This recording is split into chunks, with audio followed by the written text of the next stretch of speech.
Boa noite, pessoal. Vamos dar início à entrevista coletiva do técnico Pedro Caixinha. Pedro. Boa noite, Thiago Totti, Vasco Velocidade.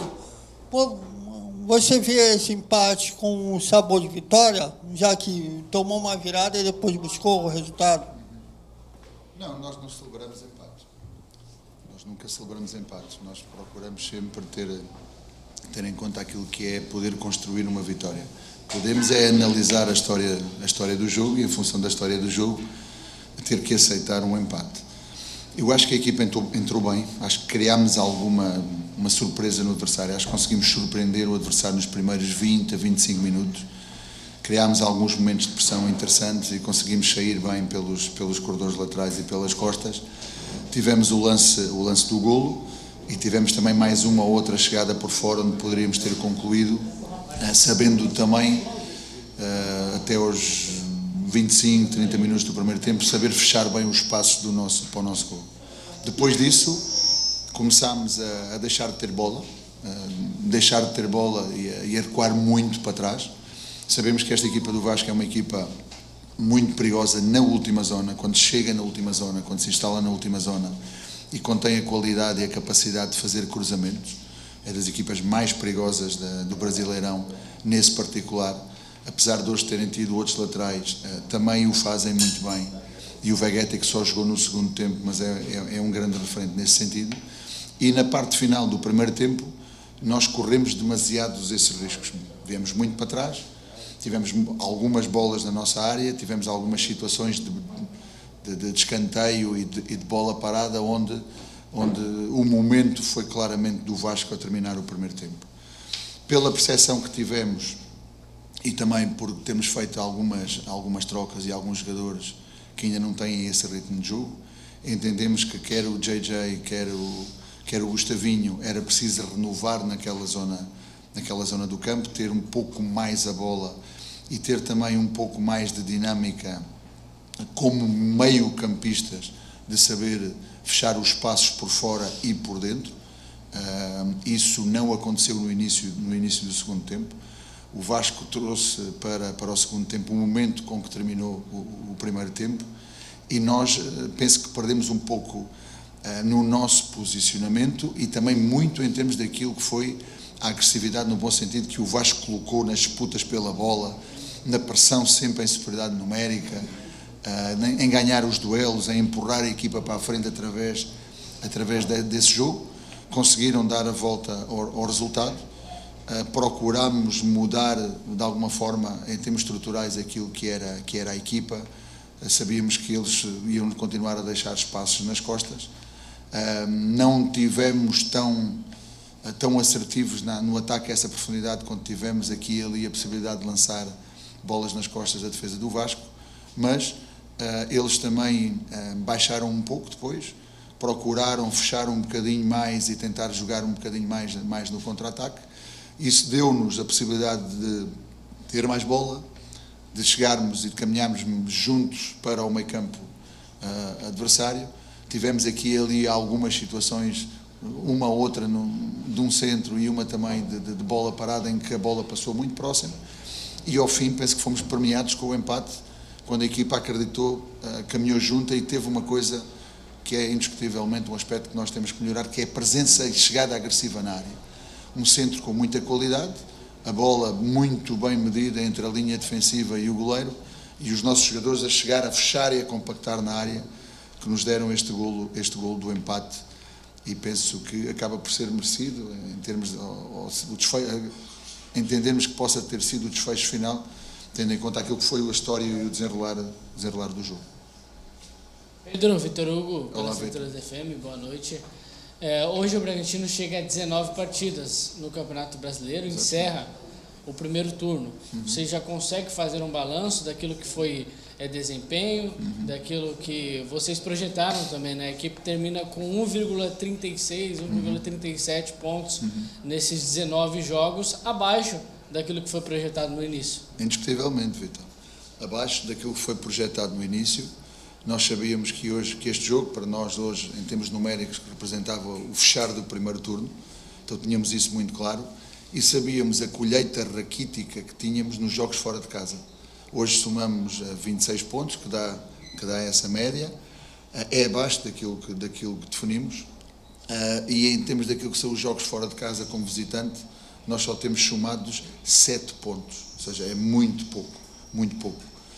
Vamos manter aquilo que é a nossa meta para o segundo turno, vamos fazer um reset em relação ao primeiro, mas não vamos mudar aquilo que é a nossa média de pontos em relação ao segundo. Vai ser um novo torneio, um novo campeonato, onde temos que ter muito claro aquilo que é o equilíbrio da colheita pontual e a forma como encaramos cada um desses jogos, seja na nossa casa, seja fora de casa, mas sempre com aquela meta da média pontual que temos e que traçamos desde o início. Agora o que vamos fazer é um reset em relação ao primeiro turno, pensar no segundo turno exatamente da mesma forma, mas a começar do zero daquilo que são os 19 jogos que faltam disputar até ao fim do campeonato.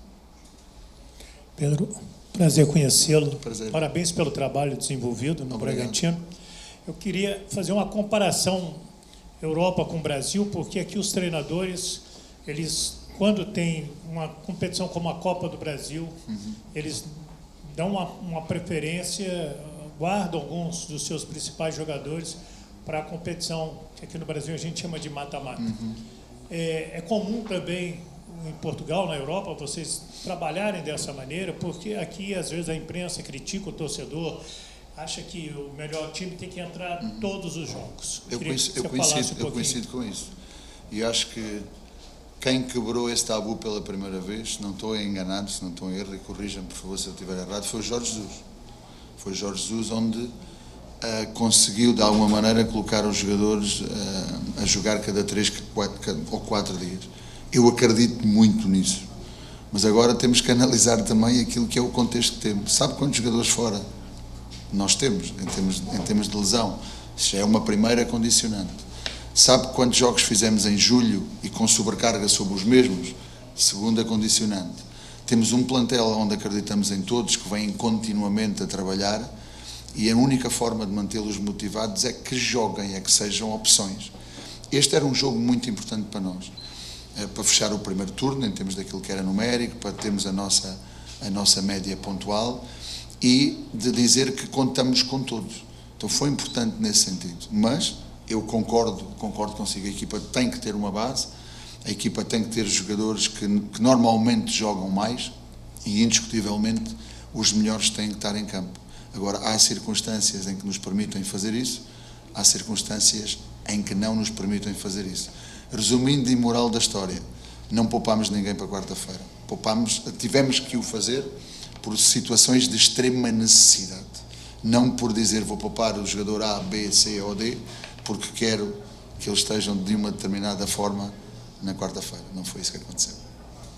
Aqui. Boa noite, professor Caixinha. Eduardo Alves, do portal BTB Esportes. Você acaba de falar sobre esse contexto de muitas partidas e de exigência física e, naturalmente, para o jogo de quarta-feira você deve ter algumas mudanças para o time. Mas eu queria saber do que você viu dentro de campo hoje, o que você considera como evolução e que possa ser proveitoso para esse time para tentar reverter um resultado complicado na Copa do Brasil. Sem dúvida, é uma desvantagem de 2-0. Está a falar em alterações em relação ao que foi o jogo de hoje? Em relação ao que foi o jogo de hoje, das alterações? Sim, poderemos ter algumas alterações. Sabemos que não podemos também encarar essa desvantagem de uma forma desesperada, de uma forma desmedida. Eu acho que é importante prepararmos muito bem esse jogo. 3 dos jogadores que jogaram nesse jogo, por exemplo, hoje, por essa sobrecarga e por esse desgaste, e também por termos algumas dificuldades em determinadas posições, foram poupados. O Lucas Evangelista era um dos jogadores que tem mais volume de jogo acumulado e que também tem altos valores de intensidade acumuladas que nos levam a ter tido com ele esta preocupação. Aquele que estava mesmo a atingir o limite era o Natan, porque o Andrés Hurtado ainda não vai estar disponível, então era o único lateral direito que nós tínhamos disponível e já há algum tempo para cá, então também já vinha com toda essa sobrecarga. E o Luan também tem jogado muito e foi sujeito a uma fratura de stress, que quando joga em superfícies sintéticas o impacto é maior e obviamente a Canela também chia um bocadinho mais. O Pedro e o Eduardo ainda não vão estar disponíveis para este jogo, o André Hurtado também não, o Sacha poderá vir a estar disponível. Então, de todos os jogadores que jogaram hoje, daqueles 3 que não ficaram de fora, porque já lhe disse o porquê, e com o regresso do Sacha vai ser o grupo que vamos ter disponível para preparar o jogo de quarta-feira. É o mata-mata, faltam 90 minutos, estamos no intervalo, sabemos que temos uma desvantagem, mas acreditamos que podemos reverter.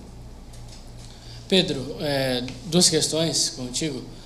O John chegou recentemente ao elenco do Bragantino, hoje fez a sua 4ª partida, a primeira como titular, marcou o seu 2º gol.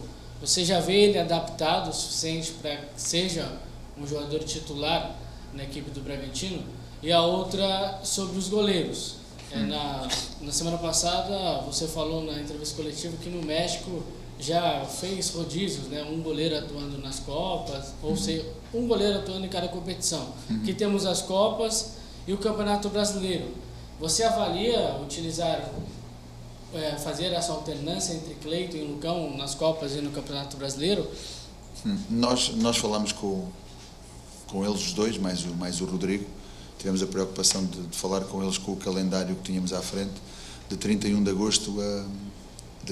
julho a 31 de agosto, onde tínhamos entre 9 e 10 jogos. Esperamos poder passar na quarta-feira para ter efetivamente esses 10 jogos, e dissemos que, da forma como cada um deles tem respondido e nos tem dado garantias e segurança no golo, temos a felicidade de ter 2 grandes goleiros. Também naquela posição existem, por exemplo, algumas situações de desgaste. O Cleiton não foi por isso, mas também sentiu alguma coisa de algum desgaste no jogo anterior, mas já tínhamos pensado dar este jogo ao Lucão. Na quarta-feira, se estiver tudo bem, vai jogar o Cleiton, e depois vão depender de circunstâncias pontuais dos jogos, circunstâncias pontuais como é que eles se sentem, mas tem também uma grande questão e diferença em relação àquilo que eu lhe disse no México, e que é verdade. É que eu no México defini com os goleiros quem seria o goleiro que ia jogar cada uma das competições desde o início. Com eles eu não o fiz, por isso eu não posso mudar a minha palavra, eu tenho que ser coerente num todo. Não gosto que mudem as regras a meio do jogo, também não gosto de ser eu a mudá-las para os outros. Então esta é a questão, vamos gerindo em função daquilo que são as necessidades e dos momentos. O JJ tem estado muito bem, é um jogador com muita qualidade, tem ajudado muito a equipa, quer quando entra, quer hoje que jogou a titular. Como sabe, ele também não tinha muito tempo de jogo no Palmeiras. Aliás, ele deve ter mais tempo de jogo aqui que se calhar teve nos últimos 2 anos no Palmeiras. E isso também tem um preço, também tem consequências, não é? Hoje, provavelmente, já não o achei tão dinâmico em relação a isso, apesar de ter jogado bem, mas aquilo que é o ritmo de jogo e a sequência em relação ao ritmo de jogo é algo que ele vai ganhar e vai ganhar essa adaptação, e vai ter uma maior regularidade, uma maior continuidade em termos daquilo que é a qualidade que ele tem de jogo, junto a esse ritmo de jogo que os próprios jogos lhe vão dar. Mas é um jogador que estamos muito satisfeitos, e como bem falou, hoje o Vítor vem bem informado em relação aos números. Em 4 jogos tem 2 golos. Não é? Obrigado, Mister, e obrigado a todos.